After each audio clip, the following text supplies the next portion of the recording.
Takže vítajte v ďalšom pokračovaní nášho podcastu Cesta k sebe. Dneska mám hostku Mari Hricovú, Mari. A budeme sa rozprávať o všetkom možnom. Budeme plávať, pomaly si plynúť rôznymi témami od podnikania, možno k nejakým osobným, možno aj nejakým spirituálnym, hlbším témam, ale aj úplne praktickým.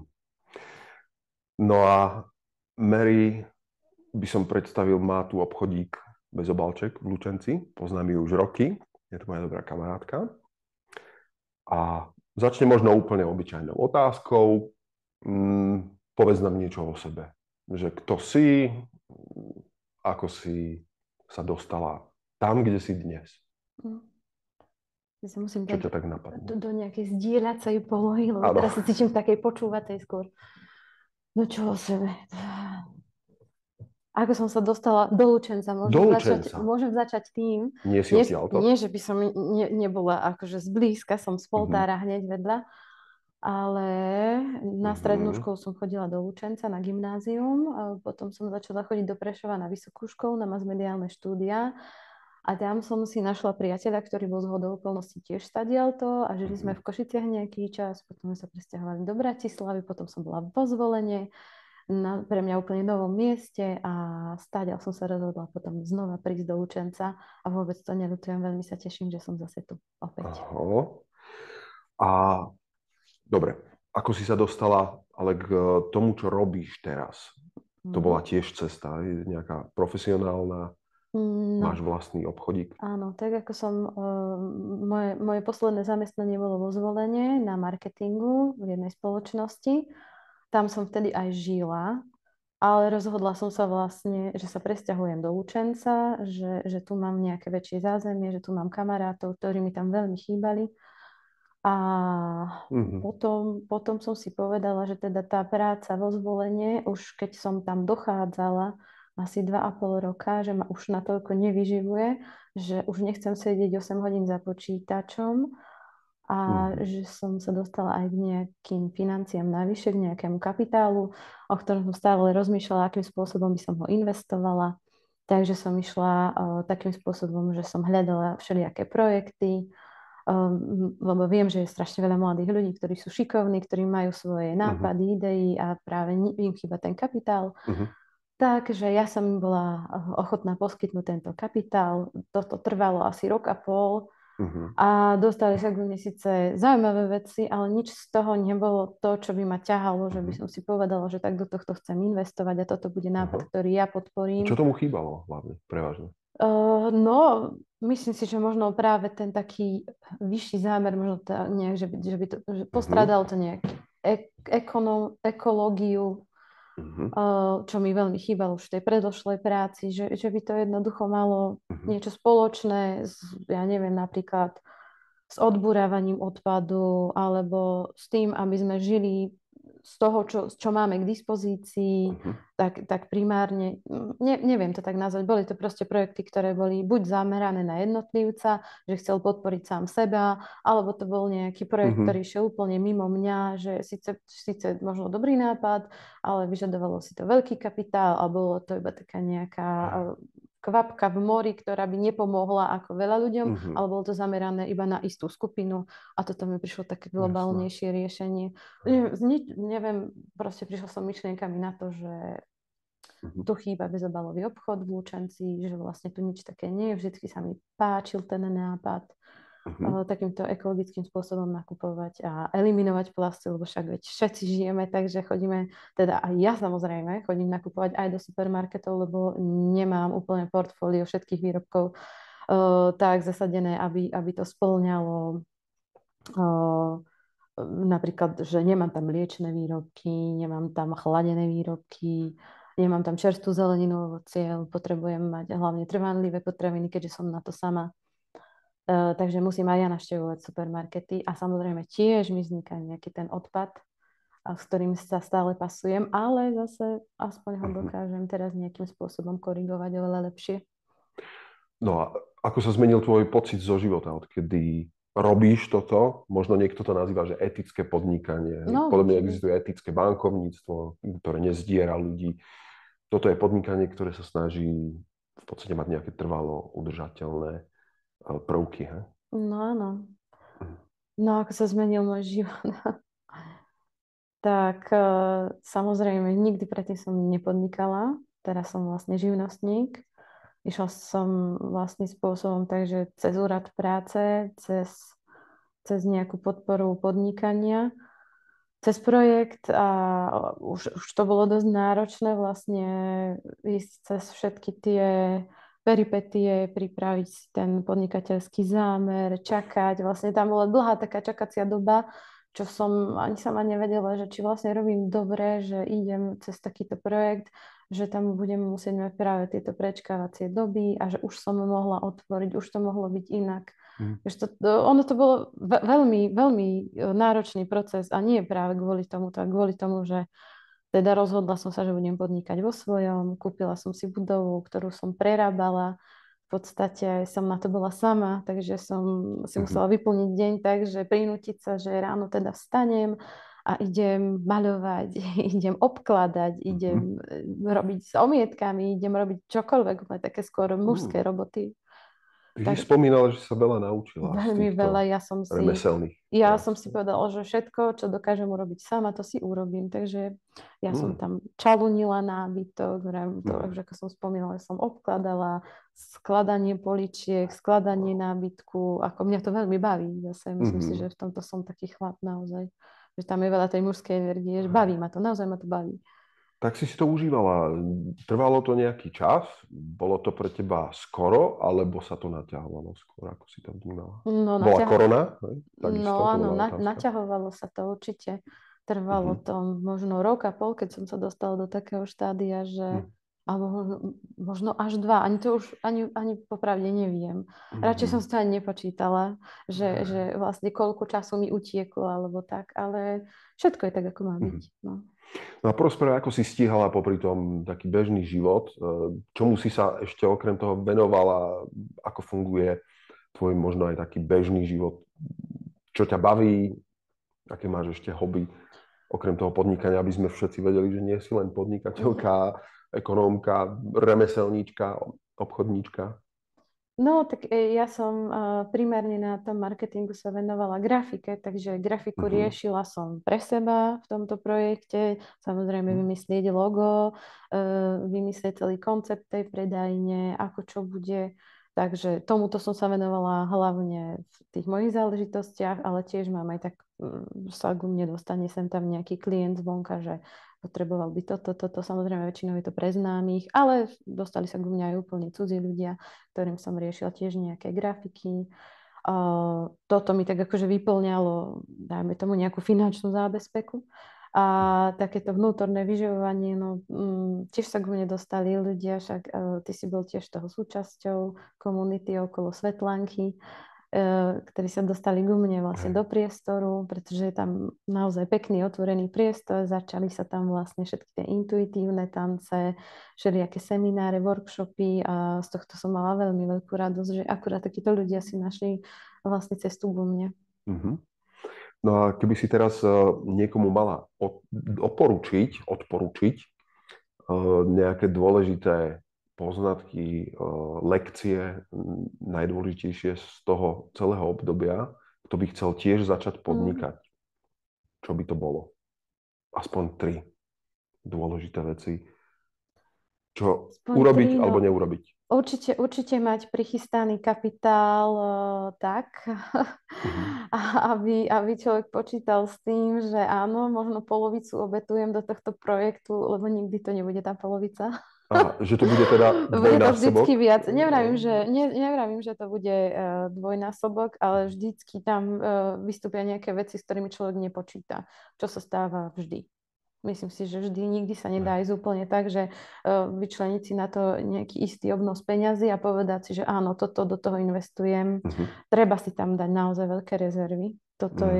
Tie som mala, takže chvála Bohu, áno, s týmto som počítala a to je potrebné. V niektorých veciach by som povedala, že som mohla ešte viacej uvažovať a špekulovať, ako sa dá čo urobiť lacnejšie, lebo bola som ovplyvnená aj tým, že som mala pri sebe nejakých ľudí, ktorým som dôverovala. Nevravím, že som sa dal nejakým spôsobom uklamať alebo niečo také, ale potom som si uvedomila, že vlastne nemusela som to vôbec tak robiť a vlastne tá myšlienka možno nepatrila mne, ale nechala som sa stiahnuť tým, čo vlastne ten človek hovoril a vôbec to nebolo potrebné v danej chvíli a stálo ma to viac peňazí, ktoré som mohla využiť potom už naozaj pri tom podnikaní oveľa lepšie, pretože veci, ktoré si ja zabezpečujem, sa pomerne často musia obmieniať, keďže sú to potraviny. Nie je to ako s oblečením alebo s niečím takým.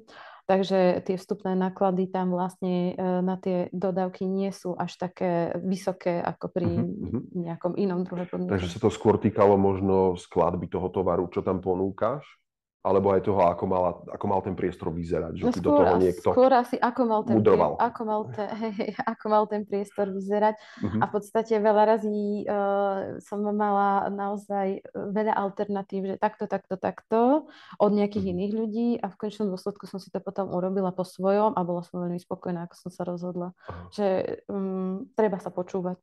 Áno, no určite sa treba počúvať veľa razy, keď naozaj človek má v tom aspoň nejaké také minimálne vzdelanie a vie, že takto by to mohlo fungovať, tak treba sa počúvať, že áno, bude to správna cesta. Mne to zatiaľ tak vychádza.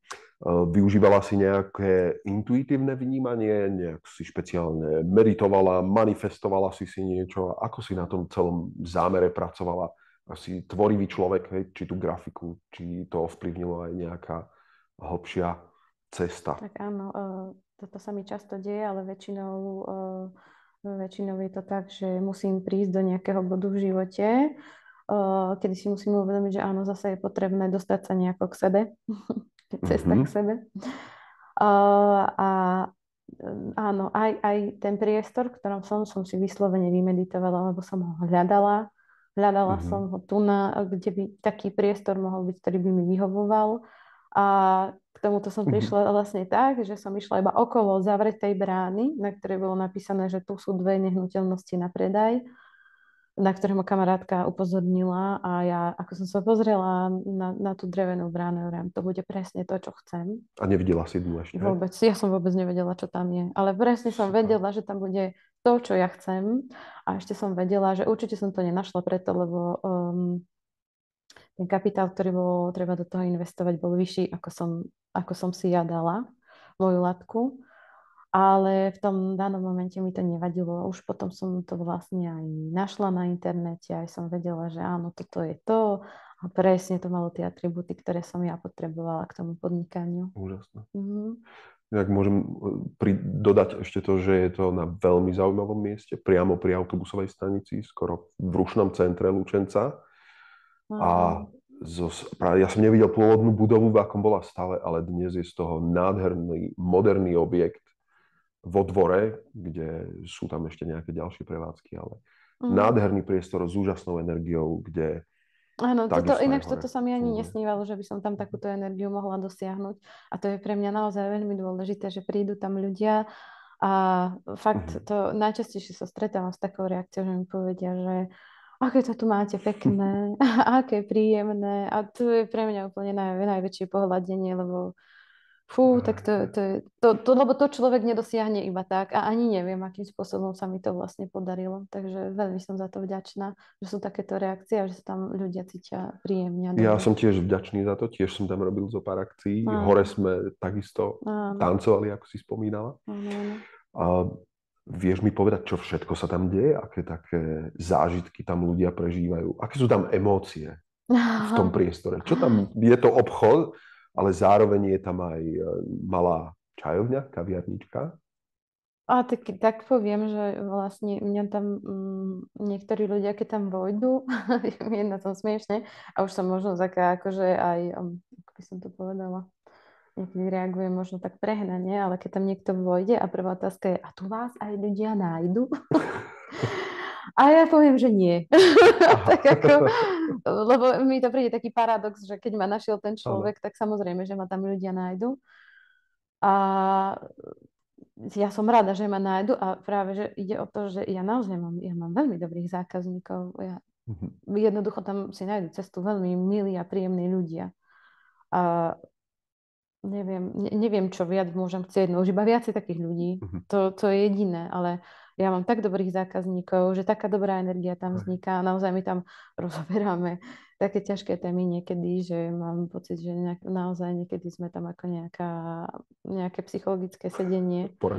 Poradenské centrum. Hej, každý si tam vylievame toto, čo potrebujeme, ale asi to patrí k tomu, že ja som taká osoba, že rada sa rozprávam o takýchto témach. Za seba ešte sa mi nestalo, že by som prišiel do obchodíku a niekto by tam nesedel.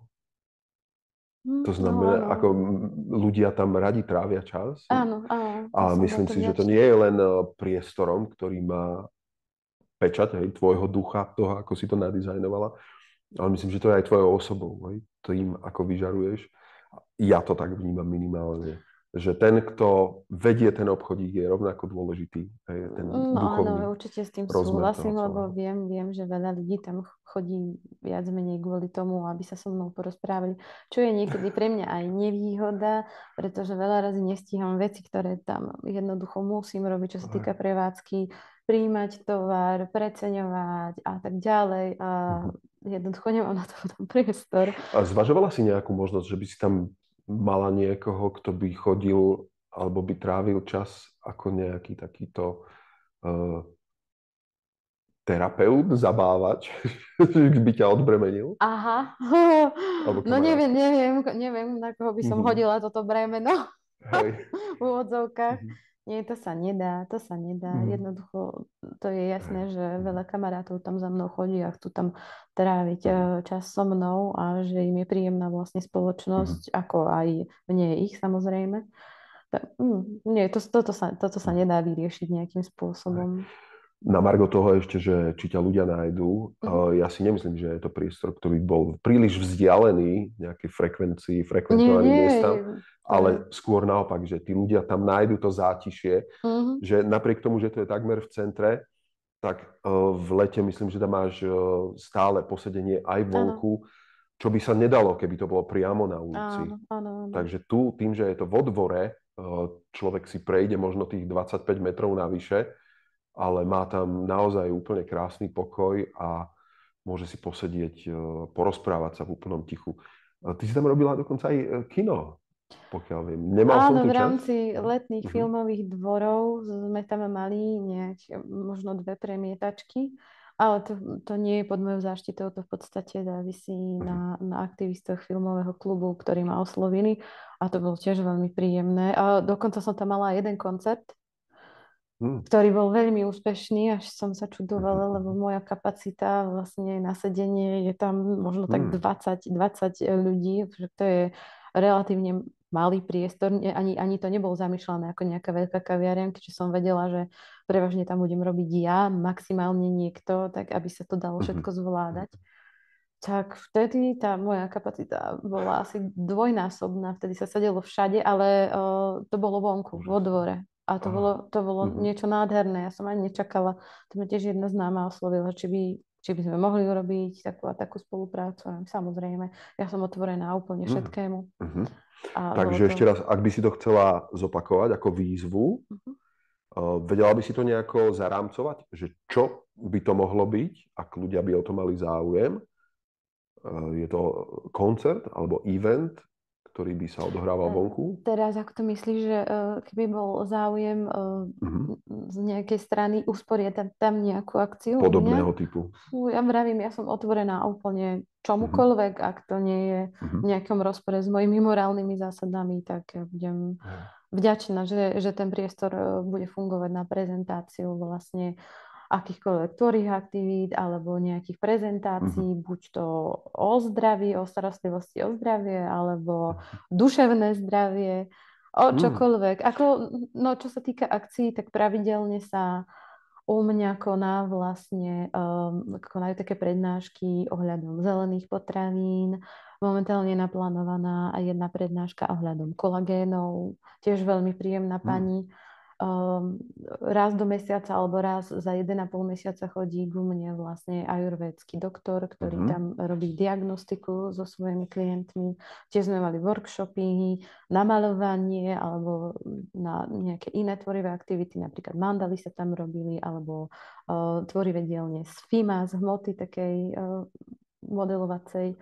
No a ja vravím, ja som otvorená úplne čomukoľvek. A čo sa týka ale hudobnej produkcie, si hovorila, toto bol koncert. Áno, toto bol koncert. Máš nejaké obmedzenia, čo sa týka žánru, ktorý je pre teba priateľný, alebo hlasitosti, časového nejakého rámca, dokedy sa tam dá hrať? No popravde, ja nemám vo sebe nejaké vnútorné obmedzenia, pretože ja mám rada viac menej akúkoľvek hudbu a tvorbu, ale zase beriem ohľad aj na to, čo sa tam vlastne hodí a čo nie do toho priestoru. A tak ako áno, vyberala by som si, poviem pravdu, že vyberala by som si, lebo nie hoci, čo sa tam hodí a je to v podstate v obytnej zóne, hneď tam je bytovka, takže áno, musí to byť obmedzené do tej 10. hodiny maximálne. Sťažoval sa niekedy niekto z tej bytovky? Iba zákazníčka. Nebolo to vyslovene sťažnosť, že taká zvonka, bola to taká interná, že mi povedala, včera ste tu mali akciu, počula som, už som si vravela, že dúfam, že skončíte, ale skončili sme. Lebo hore viem, že bola riadna muzika, kým sa tam tancovalo. Áno, ale tak to bolo stále. Zavreté okná boli, asi to niečo spravilo. To si nemyslím, lebo to bol naozaj veľký hluk, ale stále to bolo v tých medziach, že časových, že do 10. nikdy to neprekročilo vlastne túto hranicu. Tak. Super. Dobre, a to je možno tvoje podnikanie. A je nejaká špeciálna ďalšia vec, ktorá okrem toho, že teda vo voľnom čase robíš grafiku, venuješ sa svojmu obchodu, je niečo zvláštne ešte, čo je úplne mimo tohoto bežného podnikania, tejto témy, v ktorej pracuješ? A ľudia to o tebe napríklad nevedia. Asi je toho viacej, ale momentálne neviem, čo by som mala z toho ako vyňať. Ale tak dajme tomu, že rada spievam. Takže zvyknem sa stretávať aj s takými mojimi kamarátmi, hudobníkmi a takýmto spôsobom sa vlastne nabíjam. Aj sme boli vystupovať na jednej akcii, v podstate prvýkrát tak s jedným mojim známym kamarátom. Pre neho to bola v podstate taká prvotina. Ja som vyrastala vlastne v základnej umeleckej škole, takže klavír, spev, zbor spevácky, vystúpenia boli pre mňa už taká samozrejmosť, ale samozrejme to už bolo veľmi dávno. Takže, a to mi ale hovorí, že pravdepodobne nemáte možnosť aj u vás vystupovať. Robili ste aj svoje koncerty u teba? Nie, ale neviem, bolo to naplánované, aj sme sa spojili ešte s takými menšími hudobníkmi, čo sú tu a chceli by sa prezentovať. A popravde fakt neviem prečo, ale nedialo sa to. Buď to bolo kvôli chorobe, neviem, niečo sa tam stalo a nepamätám si, že prečo sa to vlastne neudialo. Mali sme na to nejaký dôvod. Myslíš, keby niekto prišiel, že chce niečo zorganizovať, tak vieš mu dať priestor? Určite áno. Ako organizátor alebo nejaký manažér? Otvorená čomukoľvek, naozaj čomukoľvek. Tiež ma napadla jedna akcia, ktorú by ma ani v živote nenapadlo, že niečo také sa k mne dostane. Mali sme vlastne prednášku o alkoholizme a to tiež som ani nevedela, že bežne sa dejú takéto prednášky, takže tiež som bola oslovená, udialo sa to, tiež to malo peknú účasť, bolo to tiež úplne zaujímavé, výživné, úplne niečo iné, ako dovtedy som tam mala. Okay, možno ešte k tej téme obchodu. On sa volá, že bezobalček. Je to o tom, že je bez obalov. Čím je to špecifické pre ľudí, ktorí ešte u teba neboli? Čo je zaujímavé, čo by mohli zažiť ako pocit alebo zážitok z toho, že prvýkrát by prišli a niečo nové vyskúšali? Čo je to jedinečné na tvojom obchodíku? Áno. Veľa ľudí má nejaké predsudky alebo nejak si myslia, že keď vojdu do môjho obchodu, tak musia mať vlastné obaly. To nie je pravda. To nie je pravda, samozrejme, ja musím mať aj zo zákona nejaký ten obal, ale ja mám ekologický obal, čiže je odburateľný, je spáliteľný, sú to papierové obaly. Samozrejme sa veľmi poteším, keď niekto príde s vlastnými nádobkami. a dokážeme do nich tam navážiť vlastne ten tovar. A takže s týmto majú trochu problém ľudia, že naozaj niekto majú zafixované v hlave, že keď to raz bezobalový, že teda naozaj bezobalový. Do vrecka nasypeš, a áno, firmy aj tak vám môžem, ako dá sa všetko. Stalo sa ti to, že si niekto zobral niečo vyslovene, že len do ruky alebo do vačku? Ale tak samozrejme, tak mám tam aj kusovky, nie je všetko na váhu, takže dá sa to takýmto spôsobom. Ale že sú otvorení čomukoľvek a môžem im to dať do akýchkoľvek alternatívnych obalov, čo je skvelé. A samozrejme si to nedovolím pri každom, lebo musí to splňať nejaké hygienické kritéria, ale keď viem, že sú to ľudia, ktorí nemajú problém s tým, že by mohla nastať nejaká kontaminácia alebo niečo obdobné. Lebo zase aj tie nádobky prinesené musia spĺňať nejaké tie hygienické štandardy, musia byť samozrejme umyté, čisté, aby keď náhodou človek nikdy nevie, aby sa tam niečo nekontaminovalo a potom budeš mať a potom by som ja mohla mať teoreticky z toho nejaký problém, ale nestretávam sa s týmto, že by tam chodil niekto s týmto zámerom, že by mi chcel ublížiť alebo tak. A keď porovnáš svoj sortiment s nejakými reťazcami, čo si u teba ľudia nájdú, čo inde nenájdú? Tak mám aj také zaujímavé nejaké šmakoty. Väčšinou sú to tie sladkosti, cukrovinky. Neviem, či to mám vyslovene vymenovať. Bolo by dobré, príďte sa pozrieť. Ukážem vám, že tento produkt nikde nenájdete, respektíve v Lučenci minimálne, nie tak myslím. Určite sa to niekde dá kúpiť, ale sú veci, ktoré naozaj v Lučenci nájdete iba u mňa, z čoho mám radosť. Takže tí ľudia sa potom aj vracajú tým pádom. Mám napríklad liofilizované ovocie, veľa druhov, čo tiež asi sa až tak bežne nedá zohnať. Čo to znamená pre ľudí? Mrazom sušené. Je to už špeciálny spôsob sušenia, pri ktorom vlastne sa zachováva aj farba tej potraviny, aj tvar. Lebo napríklad na takých, sušených banánov úplne vidno, že keď sú sušené, že sú také scvrknuté všelijaké, ale tie liofilizované vyzerajú úplne dôverne. Aj maliny, aj jahôdky, všetko vyzerá vlastne tak, ako keby to bolo čerstvé, len je to úplne krehučké a veľmi šťavnaté.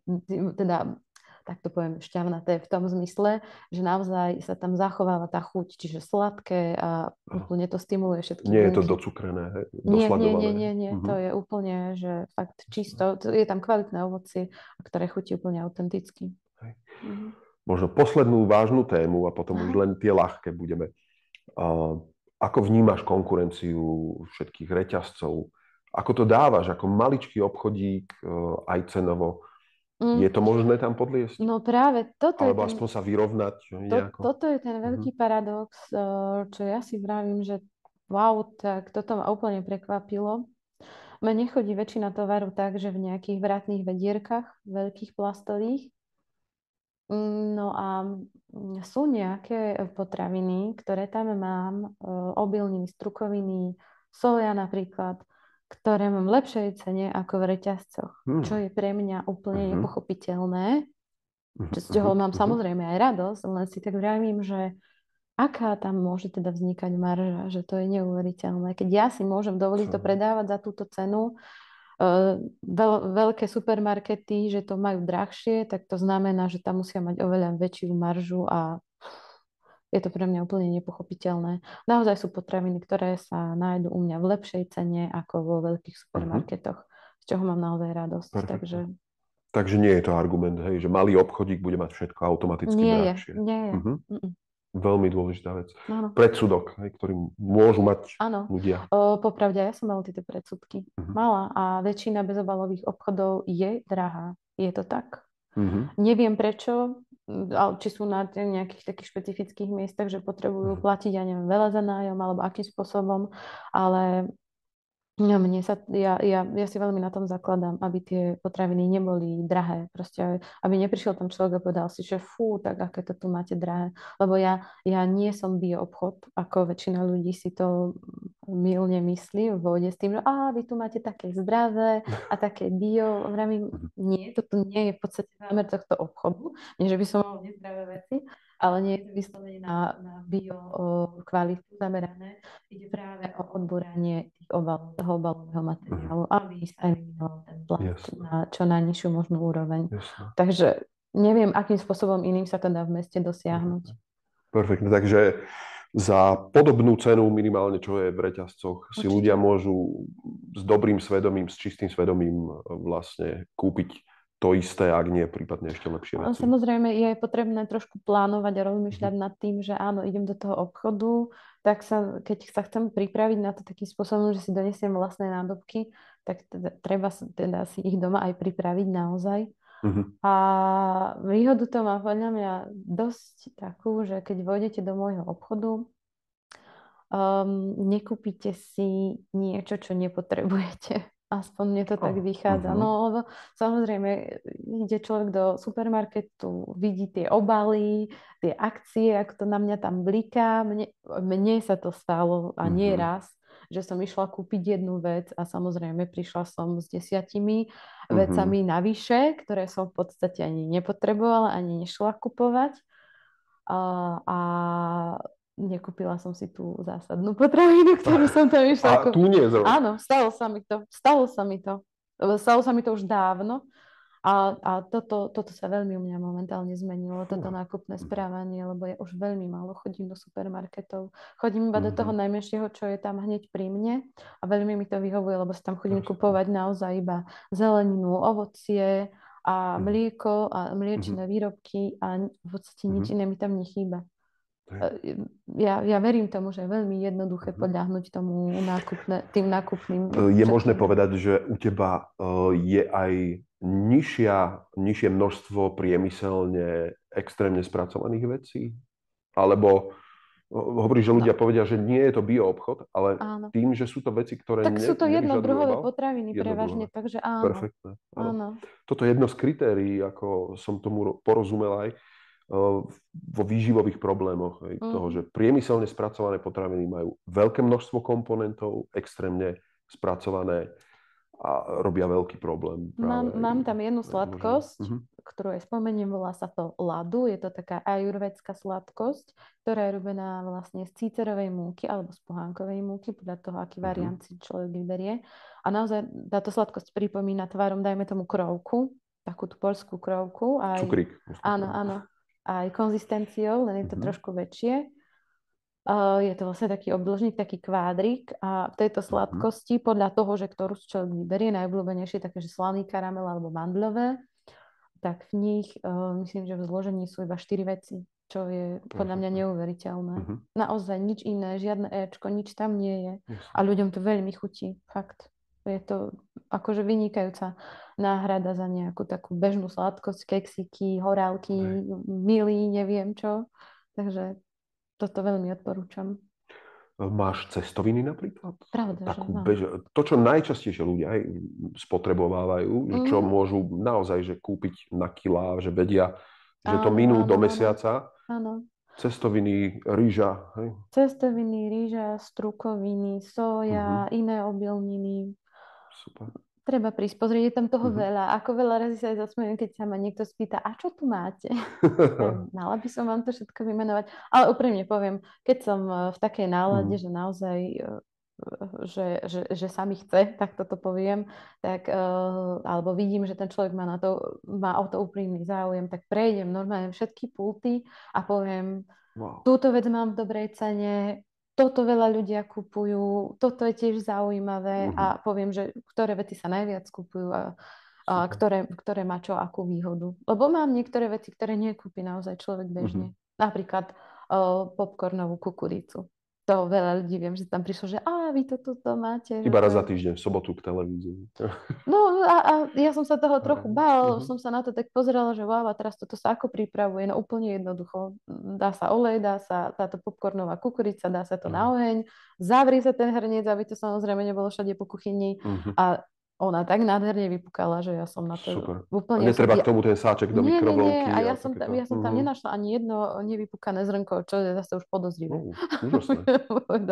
Áno. Máš dobrú metódu. No, a teraz náš podcast sa volá Cesta k sebe. V akom teraz myslíš, že si stave, ako ty ako osoba spokojná s tým, ako si sa priblížila sama k sebe, k svojim potrebám, k svojmu vnímaniu sveta, k svojmu šťastiu. A aká bude ešte ďalšia cesta? To bude tá druhá otázka. Neviem, a ja by som rada videla tú nejakú úsečku, asi to bude úsečka, nebude to priamka, kde sa asi nachádzam. Netuším, ale ja som sa veľmi zmenila za, dajme tomu, posledných 8 rokov. Vtedy som sa vlastne rozišla s mojim dlhoročným priateľom a musela som začať žiť úplne inak, keďže sme už mali úplne celý spoločný život, spoločných priateľov, spoločné bývanie a tak ďalej. No a odvtedy ubehol teda už tých 8 rokov a veľmi, veľmi veľa vecí sa vo mne zmenilo. A prišli aj nejaké zdravotné problémy, takže všetko som musela aj tomu prispôsobovať, aj životný štýl, aj všetko. No, áno, tak som niekde úplne inde, ako som bola napríklad teda v 30-tke, dajme to. A máš pocit, že si bližšie k sebe? Že sa viac počúvaš? Určite viac áno. vnímaš svoje potreby? Až je to neuveriteľné, ako veľmi som sa ignorovala niekedy. Mi to príde úplne, že wow, ja som si myslela, že som taká, a potom som zistila, že vôbec nie, že ja som presný opak toho, čo som si myslela o sebe. Nútila som sa do vecí vlastne, aj do situácií, na ktoré moje telo ani moje vnútro vlastne nebolo stavané.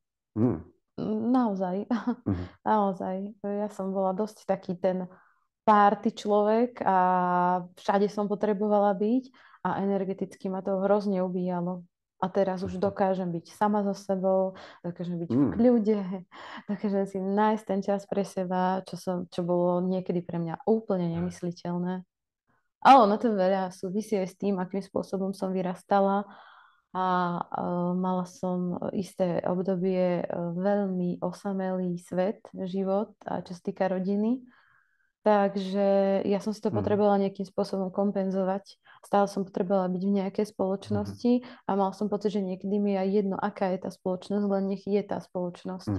A toto je vec, na ktorej teraz si dávam záležať, že si vyberám naozaj, s kým budem tráviť ten čas. Nie je mi to jedno.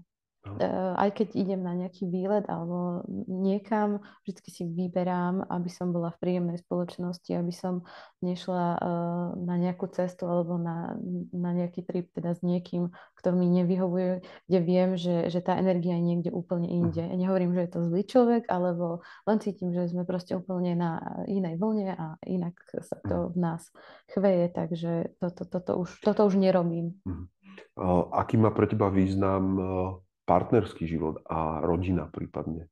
Či sa toto zmenilo? Si hovorila, že si bola dosť osamelá ešte aj prežívala si veľa toho? No, tú osamelosť teraz myslím ešte v podstate ešte v detstve. A v takom tom pubertálnom období, kedy som vlastne žila len s otcom, ktorý v podstate nikdy nebol doma. Brata som mala vtedy na vysokej škole, takže som vlastne v podstate od 16 rokov som žila sama nejakým spôsobom a to bolo veľmi také zaujímavé a smutné obdobie s tým spôsobom. Na jednej strane som mala veľmi veľa slobody, na ktorú som si zvykla. Veľmi som si na ňu zvykla, že v podstate je so mnou ťažké robiť nejaké kompromisy v tejto oblasti. Keď sa rozhodnem, že niekam idem alebo niečo idem robiť, tak ako ja to beriem tak, ako nemám sa koho čo pýtať a nerobím nič zlé. Toto mám v sebe takto nastavené. A ani samozrejme nechcem tým nikomu ubližovať. Takže aj v partnerstve je to možno so mnou komplikované. Potrebuješ veľa slobody, sa dá povedať? Potrebujem veľmi veľa slobody. To určite áno. Ale myslím si, že takej tej, ako by som to povedala, že nie je sa čoho báť zo strany toho partnera, lebo ja nepotrebujem tú slobodu na to, aby som sa neviem stretávala s niekým iným, ale na to, aby som proste mala otvorené tie všetky cestičky, ktoré môžem využívať a nevidím dôvod, prečo by som ich mala nejakým spôsobom skracovať alebo prečo sa nimi nevydať. Jasné. Čo pre teba znamená ale sloboda ako všeobecne v živote? Je dôležité ju mať aj v iných rozmeroch alebo len v partnerstve? Alebo to Ja, vnímaš ja neviem, no samozrejme, ale neviem, neviem prečo, nezávislosť? ale primárne sa mi spája sloboda s nejakou takou pravdou v tom partnerstve. Pretože keď tam tá pravda nie je, tak človek sa nemôže slobodne rozhodovať, že či chce alebo nechce, alebo ako sa má zariadiť.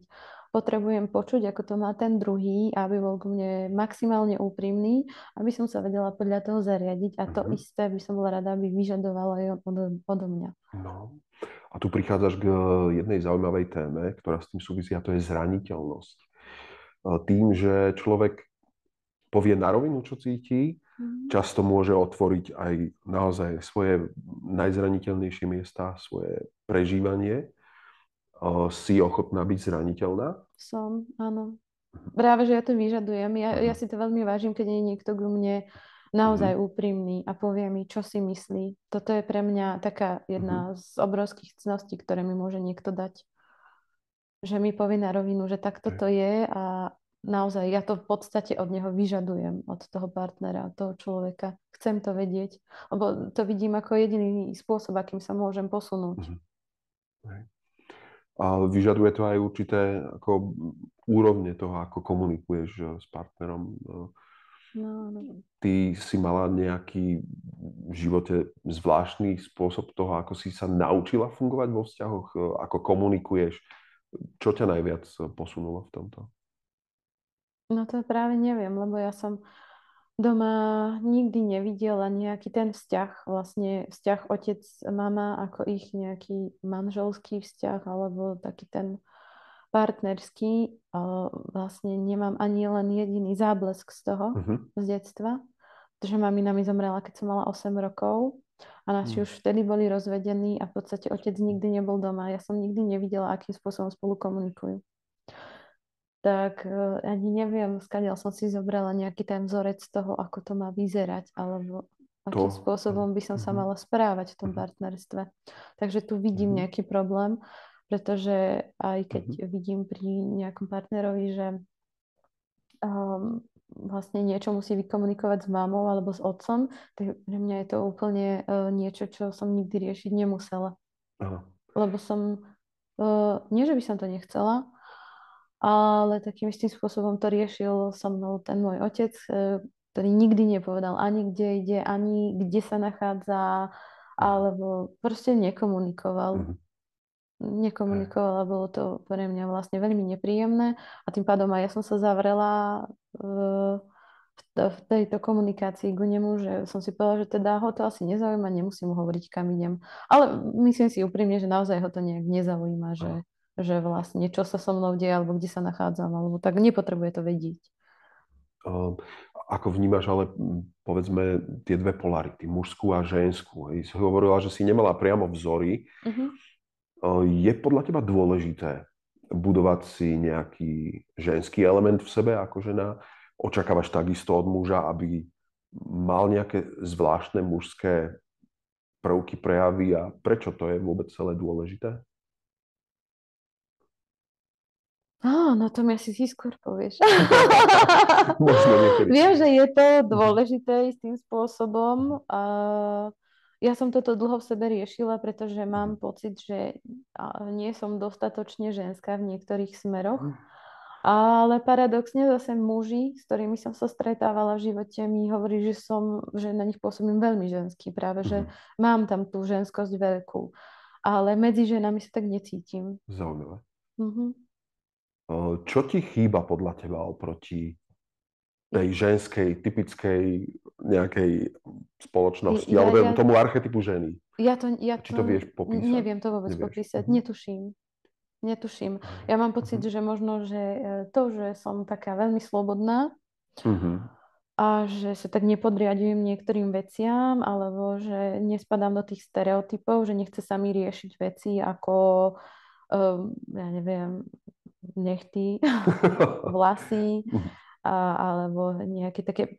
Ja som to od malička tak mala. Ja som nebola dievča, ktoré by malo predstavy o tom, že sa idem vydávať, vidím sa v svadobných šatách, alebo to bude môj manžel a toto budú moje deti. Ja som nikdy tieto túžby nemala.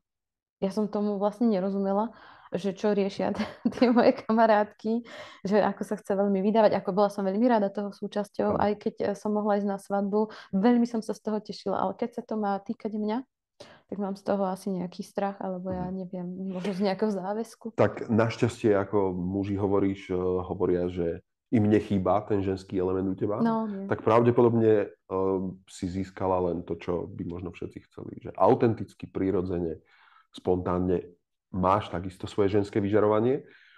To musia posúdiť všetci ľudia okolo, ktorí ťa poznajú. Ale je tu teraz otázka, nakoľko ale očakávaš ty od muža a čo konkrétne, aby muž naopak vyžaroval ako chlap, s ktorým stojí za to kráčať v živote, mať nejaké partnerské spojenie s ním. Ja neviem, či to viem pomenovať. Tak ak vyžaroval, takže nebavíme sa o tom, ako má fyzicky vyzerať alebo niečo, či mám nejakú predstavu o tom, lebo mám. A vyžarovanie, no tak mám nejakú takú predstavu o tom, čo by mal spĺňať, aké atribúty, ale vyžarovanie to sa nedá si pomenovať, nie, to musí človek cítiť. Takže... Mal som už takú otázku v jednom podcaste nedávno. Ako si myslíš, že vzniká vôbec nejaká láska medzi ľuďmi? Že je to možné nejako vymyslieť dopredu? Že ako bude vyzerať tvoj budúci partner? Myslím si, že áno. Myslím si, že sa to dá ovplyvniť. Že sa dá pritiahnuť si toho partnera do života takého, akého si ten človek predstavuje. Len treba myslieť naozaj na všetky detaily a maličkosti, aby potom tam nevzniklo niečo, že vlastne na toto som nemyslela. Ale to chce aj veľa skúseností, ale napríklad v prípade toho môjho dlhoročného partnera tam išlo aj o to, že my sme naozaj tou cestou kráčali spolu relatívne dlho a formovali sme sa spolu, zažívali sme tie situácie spolu, reagovali sme na to vlastne dosť podobne a to všetko, čo sme spolu zažili, tak to nás tak pospájalo a urobilo z nás ako v podstate ten naozaj v istom zmysle dokonalý pár, lebo boli sme naozaj veľmi akože súdržní a zohratí a ľudia sa pri nás dobre cítili. Áno, to určite áno, že boli sme aj takí spoločenskí. Čo by bolo do najbližšej budúcnosti ešte, čo by ťa viac posunulo k sebe samej alebo k tvojej väčšej slobode? Plánuješ nejaké veci, ktoré v živote by si chcela zažiť? Myslím si, že len to, aby som sa naozaj počúvala viacej. Lebo podľa mňa to každý vie, v sebe to nosí, že čo by mal urobiť. Ale presne je to o tom, že to srdiečko je niekedy tak potlačené tým hlukom toho, čo máme v hlave. Naozaj len si ísť za tým, čo vo vnútri viem, že je správne a nezabúdať na to, že naozaj je to správne a treba sa toho držať. Nič iné si neviem predstaviť, čo by som mohla ešte urobiť. A veriť si. Veriť tomu, že jednoducho dokážem si pritiahnuť do života aj hojnosť, aj dobrých ľudí, aj vyformovať si tie správne rozhodnutia. Všetko sa dá jednoducho pritiahnuť. Ja som o tom presvedčená. Lebo vždycky, keď som bola v nejakej životnej situácii, kedy som to potrebovala som si pritiahnuť nejakých ľudí na nejaký svoj projekt, alebo som potrebovala riešiť nejaké veľké zmeny. Vždycky sa naozaj niekto zjavil, ktorý mi neskutočne v tej danej chvíli pomohol a tiež mi to prišlo ako zázrak, ale deje sa to, mám to skúšané a funguje to. A je nejaký ozaj zvláštny spôsob, ako pracuješ s tým mentálne? Nejaká technika, alebo je to len čisté, hlboké prianie, ktoré nosíš v sebe, nemusíš s tým niečo špeciálne robiť? Vieš, no keby som vedela úplne presne, ako to funguje, ja by som ti to rada popísala. Ale... Takže nečaruješ, nemáš nejakú špeciálnu polohu, pozíciu, zaklínadla? Nie, ale myslím si, že to funguje práve tak, že čím človek sa viacej na to teší a netlačí na to, hlavne netreba tlačiť na nejaké myšlienky, proste treba to brať ako samozrejmosť, že sa to stane. Perfektné. Je to ako keď idete, no to bolo veľmi pekne povedané, už neviem, asi v nejakom zákone príťažlivosti, neviem už vyslovene, od koho som to počúvala. Je to ako keď si sadnete do reštaurácie, otvoríš si jedálny lístok a objednáš si. A Úžasné. ty nemôžeš mať o tom pochybnosti, že jednoducho nezačneš teraz v tej reštaurácii rozmýšľať tak, že a čak mi to nespravia? Úžasné, veľmi sa mi to páči, tento prístup. Áno, áno, lebo proste tam človek, je to taká banalita, je to blbostka, beriem to tak, že objednám si mám a takto by to malo fungovať. Ale teraz tu je ešte jedna otázka, obrovská otázka viery a dôvery v to, že človek si môže naozaj otvoriť nejaké menu vo svojom živote. Ako rozozná človek vlastne, že čo je Čo k chce? dispozícii, čo chce. Čo je v Môže byť ponuke? aj to. Čo je v ponuke? Hej, ako rozoznať, čo je v ponuke? Je všetko v ponuke? Teraz myslíš, že ako na nejaké také limity, ktoré by sme si mali stanoviť rozumom? Je potrebné, áno, stanoviť si, že toto je racionálna možnosť, toto ešte dáva zmysel a je to možnosť, alebo si môžem manifestovať, ako sa hovorí, ozaj aj to, že vznikne tu pyramída No do roka nie? za oknom. A mohla by, to mi ešte príde celkom, môjho pohľadu mi to ešte príde celkom A to si racionálne. ešte z tých racionálnych Aha. ľudí. Možno sa pýtam na to, že nakoľko je dôležitý nejaký súlad rozumu a toho srdca, toho vnímania, aj teba ako ekonomky, že či si naozaj si strelila absolútne čokoľvek, čo si zaprajem, že sa stane, alebo si hľadala v nejakom tom menu. No vieš čo, niekedy sú to také, môžem dať taký príklad. Teraz viac menej už to až tak nepraktizujem, ale mala som obdobie, kedy som veľmi sa s tým hrala a skúšala som si dávať svoje priania vlastne na kúsky papiera a dávala som ich na naozaj nejaké pre mňa milé miesta. A to som vravela, že treba naozaj veľmi všetko zvážiť okolo toho nášho priania a popísať ho úplne detailne.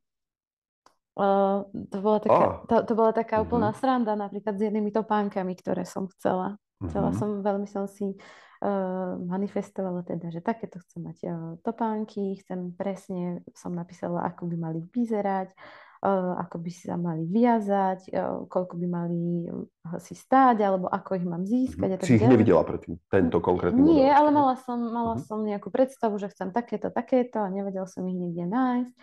A potom som ich konečne našla. Úplne mekučké, veľmi príjemné. Tak. Ale samozrejme, nenapadla ma taká vec. Tieto pánky vrzgajú. Si to nezadefinovala. No a to človeka nenapadne.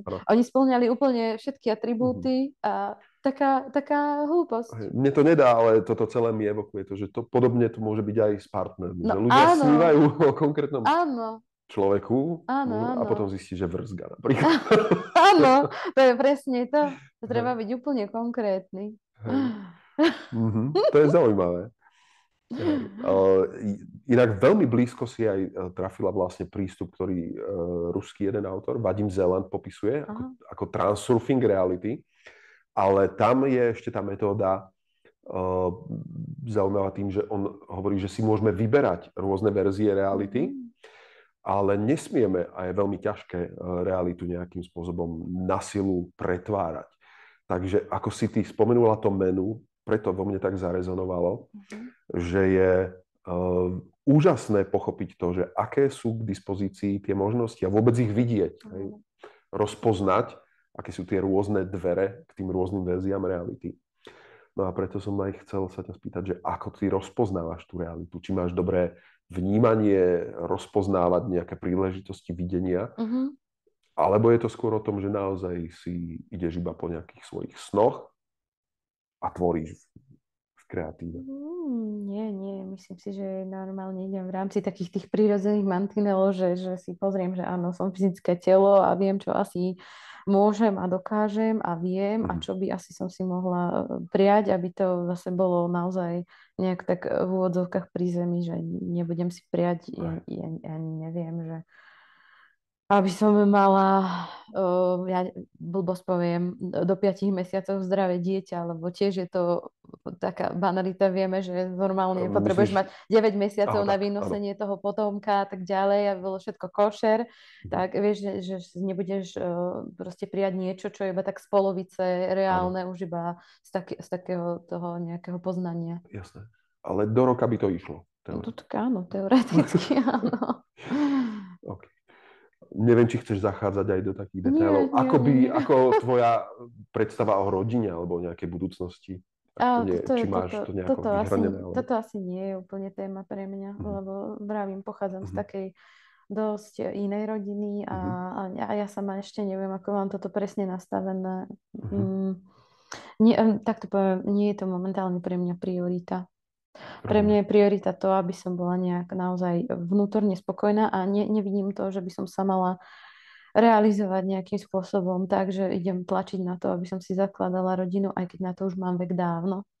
To som si toho vedomá, ale nechcem na seba tlačiť v tomto smere, že poviem to tak, ako to starí ľudia, alebo respektíve niektorí ľudia radi hovoria, aby som robila veci tak, ako sa patrí. Ja mám k tomuto strašnú averziu, lebo nemyslím si, že človek by mal robiť veci iba preto, lebo sa tak robia, hej. Mal by ich robiť tak, ako ich cíti. A keď tým nikomu neubližuje, tak prečo to nemôžem robiť tak, ako to cítim ja? To je autenticita, tvoja sloboda. Každopádne máš tu jedno hotové dieťa, je to tvoj obchod, ktorý funguje pre ľudí. Je to úžasný projekt, ktorý robí veľmi veľa ľudí šťastnými. Je to veľa príležitostí na to, čo ešte sa môže udiať. Zaberá to takisto veľa priestoru. A myslím, že rovnako to je naplňujúce aj pre nás ľudí, ktorí ťa poznajú, že tam si k dispozícii, či už na debaty, alebo na rôzne projektíky. Dobre, je niečo, čo by si ešte ty chcela možno na záver povedať k tomu, čo robíš a ako funguješ, čo ľudia by mohli očakávať v najbližšom čase v rámci obchodíku, nejaké zmeny?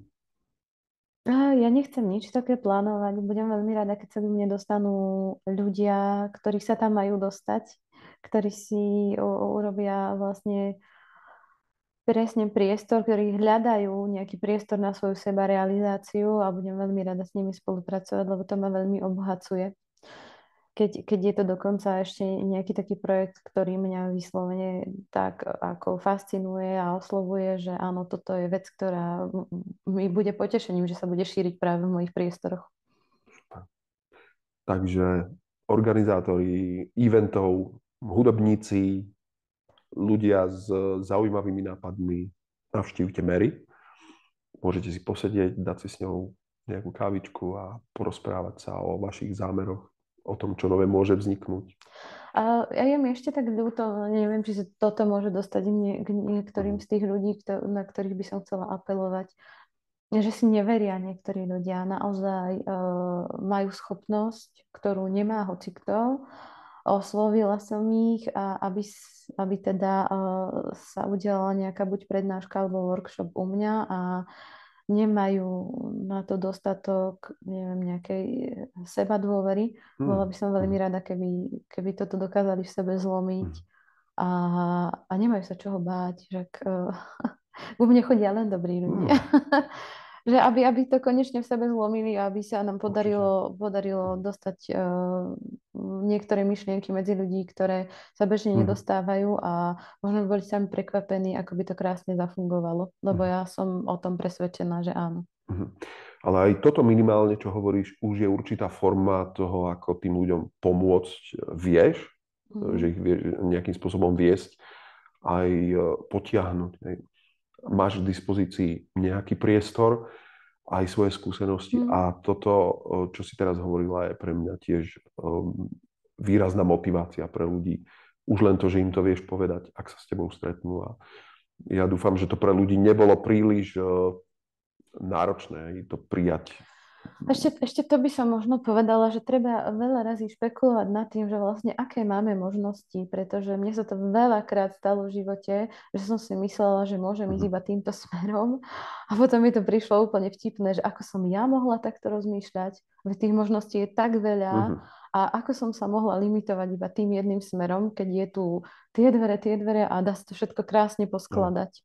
A to je presne to, že netreba sa okliešťovať, že jednoducho veci fungujú iba takto. Nie, veci fungujú rôzne a treba sa na to pozrieť presne z tých všetkých pohľadov, aby som dokázal urobiť nejakú tú analýzu, že nemusím to robiť takto, lebo my nemusíme. Jednoducho môžeme si nájsť úplne inú cestu. A treba sa popasovať proste s vecami, nebyť taký, že mávnuť rukou, že a kašľam na to, no tak keď toto niekto odo mňa vyžaduje, tak to spravím. A veľa razy stačí byť nejakým takým zdravým rebelom a povedať si, že no nie, ja idem špekulovať, ako by sa to dalo urobiť inak. Lebo mne toto veľmi veľa razy v živote pomohlo. A tak nejakým spôsobom si tam potom aj tie neuróny majú nejakú záťaž. A to je dobré, aj tam vznikli nejaké nové, možno nervové dráhy, neviem.